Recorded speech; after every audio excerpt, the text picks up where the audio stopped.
غزوہ تبوک کے موقع پر جب آخری نبی صلی اللہ علیہ وآلہ وسلم نے حکم ارشاد فرمایا اور مسلمانوں نے جنگ کی تیاری کی، جنگ کے لیے نکلے، تو 3 افراد کی جنگ میں شریک نہ ہو سکے۔ ان میں سے ایک فرد اپنا واقعہ بیان کرتے ہیں کہ میں جنگ تبوک سے پہلے جتنا مالدار تھا اس سے پہلے کبھی نہیں ہوا تھا۔ میں بھی سامان سفر کی تیاری کا ارادہ کرتا، صبح ہو جاتی، شام ہو جاتی، کوئی تیاری نہیں ہو پاتی تھی۔ اپنے دل میں خیال کرتا کہ مجھے چونکہ وسعت ہے تو کسی بھی وقت تیاری کر لوں گا۔ ٹائم گزرتا گیا، یہاں تک کہ اللہ کے پیارے نبی صلی اللہ علیہ وسلم روانہ ہو گئے، مسلمان بھی آپ کے ساتھ ساتھ روانہ ہو گئے۔ میرا سامان تیار نہ ہوا تھا، پھر مجھے خیال آ کہ 1-2 روز میں پھر تیاری کر کے نکل جاؤں گا، یہاں تک کہ میں جنگ میں جا ہی نہیں سکا۔ اب جب نبی پاک صلی اللہ علیہ وآلہ وسلم غزوہ تبوک سے واپس تشریف لائے تو میں حاضر ہوا۔ اللہ کے پیارے نبی صلی اللہ علیہ وآلہ وسلم مجھے دیکھ کر مسکرائے اور ناراضی کے انداز میں مسکرائے اور فرمایا کہ آؤ میرے سامنے بیٹھ جاؤ۔ پھر نبی پاک صلی اللہ علیہ وآلہ وسلم نے ارشاد فرمایا کہ تمہیں جنگ میں شرکت سے کس نے روکا؟ اس نے عرض کی کہ حضور میرا کوئی عذر نہیں تھا۔ حضور علیہ الصلوۃ والسلام نے فرمایا کہ تو نے سچ کہا، اٹھ جا، تمہارا فیصلہ رب تعالیٰ خود فرمائے گا۔ میں نے لوگوں سے پوچھا کہ کوئی اور بھی ہے میری طرح یا میں ہی ہوں؟ تو کہا 2 اور بھی ہیں۔ چنانچہ ہم تینوں کے ساتھ یہی معاملہ ہوا۔ حضور علیہ الصلوۃ والسلام نے ہم تینوں سے بولنے کی ممانعت فرما دی، کوئی شخص ہم سے کلام نہ کرے۔ لوگوں نے ہم سے بولنا چھوڑ دیا۔ میں بازار جاتا، نماز میں شریک ہوتا، کوئی مجھ سے بات ہی نہیں کرتا تھا۔ غرض یہی حالات چلتے رہے یہاں تک کہ مسلمانوں کا بات چیت کرنا یہ بڑا مجھ پر گرا گزر گیا۔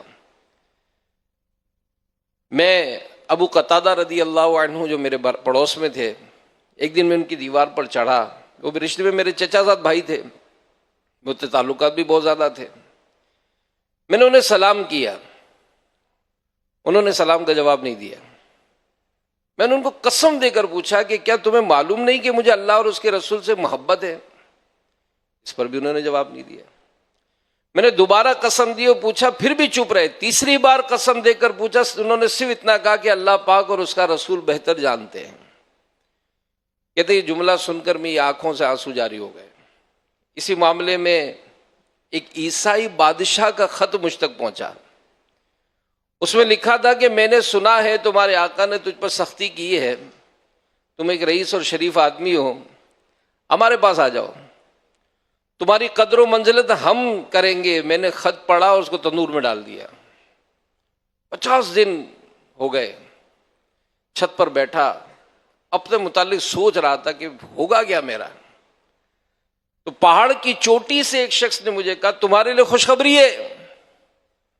میں نے سجدہ شکر ادا کیا، خوشی میں رونے لگا۔ ساتھ ہی ایک صاحب گھوڑا بھگاتے ہوئے آئے اور کہا کہ حضور علیہ الصلوۃ والسلام نے صبح کی نماز میں تمہارے لیے عام معافی کا اعلان کر دیا ہے۔ میں نے اپنے کپڑے خوشی میں اس کو دے دیے اور حضور علیہ الصلوۃ والسلام کی طرف چل پڑا۔ اب جیسے ہی میں مسجد نبوی میں داخل ہوا تو سب آگے بڑھ بڑھ کر مجھ سے ملنے لگے، اور سب سے پہلے حضرت طلحہ بن عبید اللہ رضی اللہ عنہ نے آگے بڑھ کر مجھ سے ہاتھ ملایا، مبارکباد دی، اور ایسی ملاقات ہوئی کہ جو مجھے ہمیشہ یاد رہے گی۔